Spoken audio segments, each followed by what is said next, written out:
नमस्कार, मैं हूं मोहम्मद आसिफ और आप देख रहे हैं नेक्स्ट 9 न्यूज। क्या 15 तारीख से पहले बृजभूषण शरण सिंह सलाखों के पीछे होंगे? क्या खेल मंत्री ने वो ऐसा क्या खुलासा कर दिया कि पूरा मोदी सरकार फिर से एक बार सुन्न और चुप है? मोदी सरकार हमेशा अपनी फजीहत कराने के बाद ही कोई एक्शन क्यों लेती है? ये तमाम सवालों का जवाब मैं आपको दूंगा। साथ ही ये भी बताऊंगा कि लेट ही सही, 5 महीने के बाद ही सही, पहलवान खिलाड़ियों का बहुत बड़ी जीत हुई। लेकिन सबसे पहले कल 5 घंटे की मीटिंग में बंद कमरे में किस तरीके से क्या कुछ हुआ, अनुराग ठाकुर क्या कुछ कह रहे, जरा गौर से सुनिए। मैंने पिछले कल सरकार की तरफ से रेसलर्स को न्योता दिया था बातचीत के लिए। बहुत अच्छे वातावरण में सकारात्मक बातचीत बहुत संवेदनशील मुद्दे पर हुई है और लगभग 6 घंटे चली इस बैठक में जिन मुद्दों पर चर्चा हुई उसमें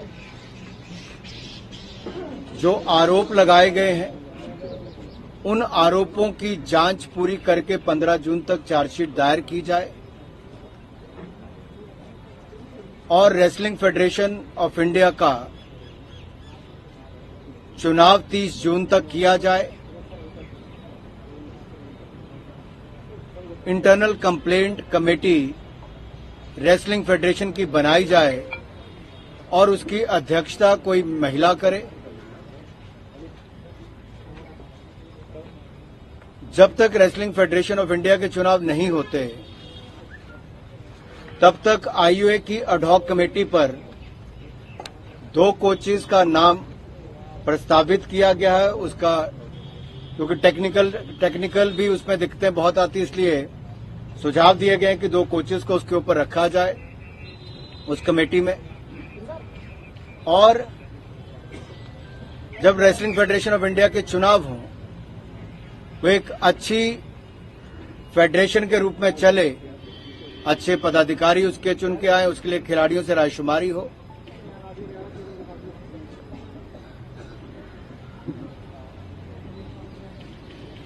निवर्तमान अध्यक्ष बृजभूषण सिंह, जिनकी 3 टर्म पूरी हुई है, वो और उनसे संबंधित लोग उसमें चुनकर ना आए, इस तरह की उनकी मांग थी। जो महिला खिलाड़ियों को या बाकी खिलाड़ी आवश्यकता अनुसार सिक्योरिटी उनको मिले,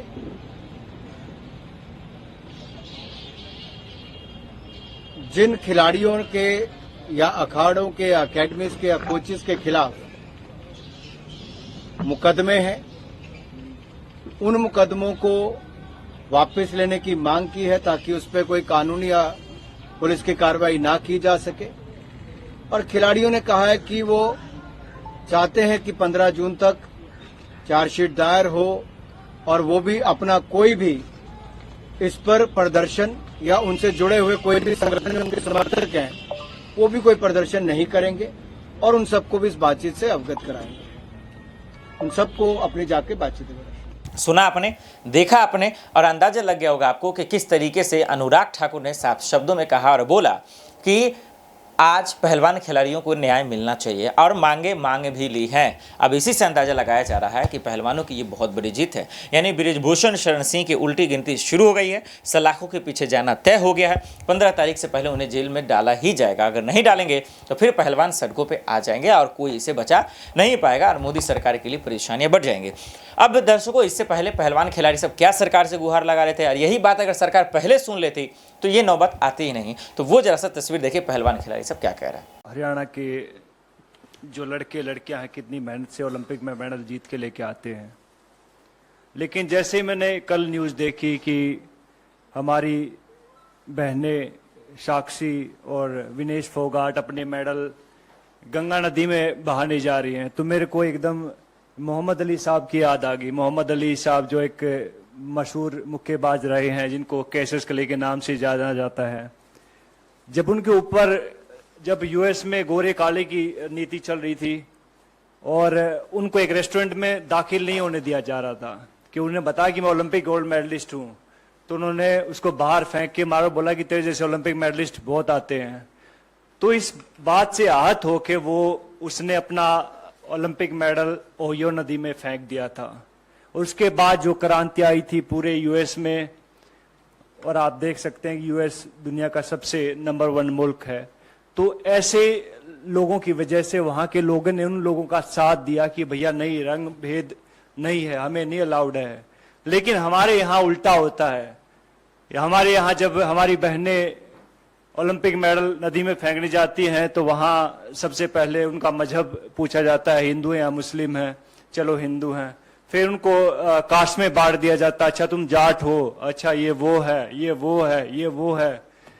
तो बहुत सारी चीजें, फिर उसके बाद जो उनकी आईटी सेल एक्टिवेट हो जाती है, फिर बहुत सारे लोग आते हैं कि गंगा, मैंने ट्विटर पे देखा है, बिकॉज आईटी सेल की जो टीमें होती हैं कि हम आपको यहाँ प्रभावित नहीं करने देंगे, इससे हमारी गंगा नदी दूषित हो जाती है। तो ये देखकर बहुत दुख होता, बहुत सारे लोगों को नहीं मालूम होता कि ओलंपिक होता क्या है। आप लोगों को भी नहीं मालूम होगा, बहुत सारे नेता लोग हैं उनको भी नहीं मालूम कि ओलंपिक होता क्या है। पहले जहां आप ट्रेनिंग कर रहे होते पहले वहां जीतना पड़ता है, जहां आप अखाड़े होते हैं वहां जीतना पड़ता है, नंबर 1 बनना पड़ता है उस वेट में। फिर जाके आपको डिस्ट्रिक्ट में ट्रायल होती है, लाइक भैया मैं भिवानी का रिप्रेजेंट करता हूं तो मैं यहाँ पे ट्रायल दूंगा, वहां 4-5 अकेडमी और होती है, वहां जीतना पड़ता है। फिर जाके स्टेट में जीतना पड़ता है, फिर जाके नेशनल में जीतना पड़ता है, फिर जाके एशिया में जीतना पड़ता है, और फिर जाके ओलंपिक में जीतना पड़ता है, तब जाके ओलंपिक मेडल आता है। अभी कई लोग गुटखा खा के बात तो कर देते कि ओलंपिक मेडल है, हमारे पैसे भी दो, ये वो दो। तो भैया पहले भी हमने बात कही थी इस बात में कि भैया अगर सरकार चाहेगी तो हम कहते हैं कि वो पैसे भी दे देंगे उनको, अगर ज्यादा इनको दिक्कत है इस चीज से। लेकिन ऐसा बन के दिखाओ, आप ऐसा मेडल लेके दिखाओ, उसके बाद आप बात कीजिएगा। तो बड़ा आसान होता है किसी के ऊपर उंगली उठाना। तो बहुत कहते हैं कि दुख होता, हमें बहुत गुस्सा भी आता है इस चीज से कि भैया हमारी बहनों का ये हाल इस सरकार ने कर दिया। इससे पहले मैं कई बार सोचता हूं कि अगर कांग्रेस के टाइम पे अगर ये सब चीजें होती तो क्या होता। आपने सवाल पूछे क्या होता। सबसे पहले आई थिंक उसको मिनिस्टर को हटाया जाता, जो भी उसका सदस्य है, जो जहां तक मुझे मेरी सोच है, बिकॉज मैंने राजनीति को जब तक समझ आई है तब तक मैंने बहुत देखा, कांग्रेस को बहुत करीब से देखा है, और अभी मैं बीजेपी को देख रहा हूं तकरीबन 8-9 साल से। तो लेकिन बहुत चेंज है इन दोनों की पॉलिटिक्स में। तो सबसे पहले आई थिंक कांग्रेस उसको निकालते, उसके बाद कहते हैं कि सबसे पहले प्रधानमंत्री या स्पोर्ट्स मिनिस्टर उनसे बात करते, अपनी बहनों से बुलाते कि भैया हाँ दिक्कत क्या हुई, क्या परेशानी है। बहुत सारे लोग कभी कुछ बोलते रहते हैं, लेकिन हम उनके साथ थे, आगे भी हैं और आगे भी रहेंगे। तो मैं चाहूंगा कि विनेश और साक्षी को कहते कि आप लोग सब उनका साथ दें। मीडिया बहुत जरूरी है। आप लोग कहते कि संविधान का चौथा स्तंभ है, तो आप चाहूंगा कि उनको जो सही को सही दिखाएं, गलत को गलत दिखाएं, और मैं हमेशा उनके साथ हूं भैया, एक हरियाणवी होने के नाते, एक ओलंपिक मेडलिस्ट होने के नाते। और ये सब चीजें बिकॉज हरियाणा को हमने देखी है। हरियाणा में जब हुड्डा साहब की गवर्नमेंट आई थी तब ये शुरू हुआ था सब चीजें। उससे पहले कितने ओलंपिक मेडल आए थे भाई साहब, आपसे आने से पहले कितने ओलंपिक मेडल आए थे? बहुत कम आए थे। लेकिन जैसे वहां पे कांग्रेस की सरकार आई, हुड्डा साहब की सरकार आई, तब वहां में कैश प्राइज मिलने शुरू हुए थे, 31,000, 51,000, 1 लाख रुपए। और हमारे लिए बहुत अहम होता था वो 31,000, 21,000 और 15,000 की राशि बहुत अहम होती थी।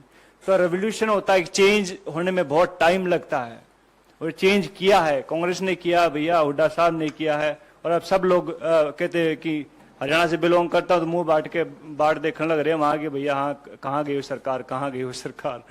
तो भैया टाइम आता, हर एक चीज का टाइम होता है। तो वो कहते हैं कि बड़े बड़े लोग इस दुनिया में नहीं रहे तो ये भी नहीं रहेंगे एक दिन, जस्ट वेट एंड वॉच। दोनों तस्वीर आपने देखा, और अब उम्मीद है कि इन दोनों तस्वीर आने वाले वक्त में हम सबको नहीं दिखेगा, सरकार न्याय देगी। हालांकि सरकार को ये पहल बहुत पहले कर लेना चाहिए था, ताकि रेसलर्स पर जो दाग लगे वो शायद नहीं लगता। लेकिन अब अगर उन्हें गिरफ्तार नहीं किया जाएगा तो ये रेसलर्स, ये पहलवान खिलाड़ी छोड़ने वाले नहीं हैं, और सरकार ने इसीलिए इनकी मांगों को मांग लिया है। अब बृजभूषण का इस पर क्या रिएक्शन रहेगा ये आने वाले वक्त में पता चलेगा। देश दुनिया के भाई खबरों के लिए देखते रहे नेक्स्ट टाइम न्यूज़। नमस्कार।